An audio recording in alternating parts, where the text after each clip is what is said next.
So, real quick, let's get into this last article. What's going on, everybody? This is your boy TrillPhill, and we are back with another live stream. Dungeons and Dragons. That was pretty good in the secret level. I don't know if you guys have seen Amazon's secret level yet, but if you haven't, I recommend it highly, especially for episode 4, the Warhammer episode. It was like pretty much the best one out of the whole bunch. I loved it the most. But to each his own. The very first episode, though, was Dungeons and Dragons, if I'm not mistaken. Just to avoid spoilers and stuff like that, I like, you know, the cast. I like the way that everything went together as far as how the motion and the ocean of the storytelling went. Really, when I first started watching it, I was like, yeah, this ain't for me. I'm gonna just skip it to the Warhammer episode. But I was not, I had to talk about it because it was actually fairly surprisingly very well done. It actually, I think that the world felt a little small, like it was a little tight, but that's because you only had like a 9 to 10 minute, or no, it was like 20-minute time restraint. And because of that, like, I think that a full-blown movie following these characters would actually be pretty cool. Really. But right now I'm going to read the comments, and then after I read the comments, I'm going to read this little bit of article, and then I am free to do something else for a little bit. 1 through 8 was December 10th. Other stuff is all out December 17th. Fuck yeah. See, the December 10th one, oh my god. I'm not even gonna lie to you, like, I had to go and, like, look it up and watch it. I'm not even gonna front. I may or may not have gotten Prime to watch it, but it's pretty good. I just don't like the Pac-Man one. Now, if they made a Pac-Man game like that, like a Portal-esque thing like that, I'll probably be into it, but yeah. Awesome. I'll see you later on today, La Diable. Enjoy your night. Thank you for stopping by, too. Make sure you hit that love button on the way out. But yes, let's go ahead and read this article. Make sure you guys hit them like buttons, them cove buttons, them cuddle buttons, all of them buttons for your boys. Secret Level, Amazon's new anthology series, is a visually stunning interpretation of iconic properties, twisting classic video games reinterpretation them into brief episodes, but the Dungeons and Dragon episode missed what makes the tabletop game so great. It's not the fault of the show as a whole, made by the same team behind Love, Death, and Robots. Rather, it's a mismatch of form. The brand that Dungeons and Dragons have become simply cannot be adapted in the way as a non-narrative video game like Pac-Man, open world RPGs like New World, Alternium, or even other tabletop games like Warhammer 40k. After 50 years and millions of players, there's just too much D&D for this adaptation. To avoid any major spoilers, the basic premise of The Queen's Cradle is a standard D&D adventure plot, based on a short story written by award-winning speculative fiction author Brooke Borlander. The 15-minute episode follows a group of adventurers who stumbled upon a young boy covered in arcane tattoos, held captive by a dragon cult. Through the power found family, they are all able to overcome their individual shortcomings to fight great evil.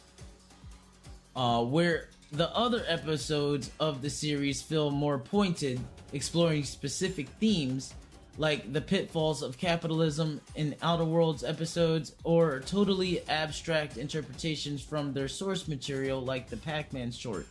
The Queen's Cradle felt more like a compilation of tropes from the world's most famous tabletop role-playing game. Of course, some of this is certainly biased due to my own overfamiliarity of Dungeons and Dragons, compared to other titles in the series, but these episodes, which are as much re-imaging as they are tribute, are supposed to appeal to old fans as well as new ones, and it seems the distinct between the two narrative mediums of video games and tabletops aren't so drastic after all. So, pretty much, Pac-Man didn't deserve an episode is right. I think that they should have went with, like, I'm not gonna lie, I think that they should have went with like either a Halo or what's that? Assassin's Creed even. Assassin's Creed would have been dope. Like that would have been actually pretty cool. But let's go ahead and finish this up.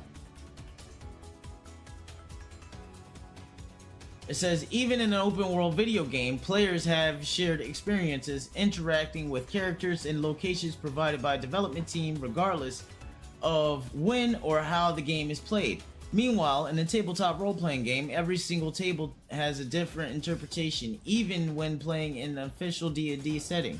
The collaborative element of TTRPG relies on the improvisation and adaptability of the story and to the player's needs. Video games, by their very nature, do not do that. When a game is in your mind and not the developers, it can be anything and everything. And so, to combat this lack of unified play experience, the episode attempts to hit a recognizable touchstones of fans of D&D. As Brand might recognize, in doing so, it misses the magic of what the tabletop game makes so special.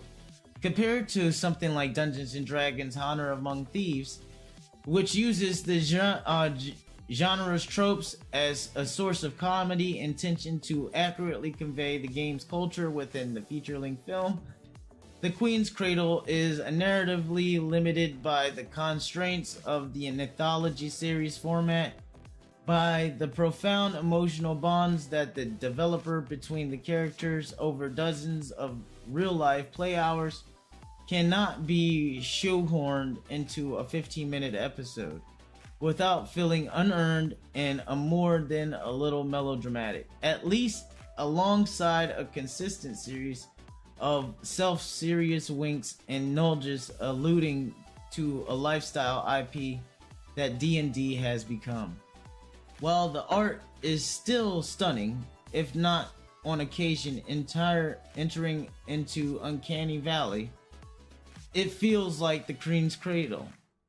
It is more about the brand recognition than the type of powerful, grounded, and often very funny anthology storytelling the team at Love, Death, Robots is known for and does successfully in many of the Secret Level's other episodes. More than anything else, what this episode got wrong is D&D is not a setting, nor is it a series recognizable tropes and characters. It is an experience of telling a story with people you love, and that takes time this anthology just doesn't have. So pretty much it just needs to be an exploration movie / game type thing. You know what I'm saying? I felt like it was pretty solid, me personally. I think that it showed like what they could possibly do. Some ideas. These are some quick ideas. We're spitballing at you. What we could possibly do if we did a show like this. If this is something you like, let us know, and we'll probably put some more money into it and make it into a full-blown show. You know, that type of ordeal. But you heard how I think about it. I want to hear how you guys think about it in the comment section.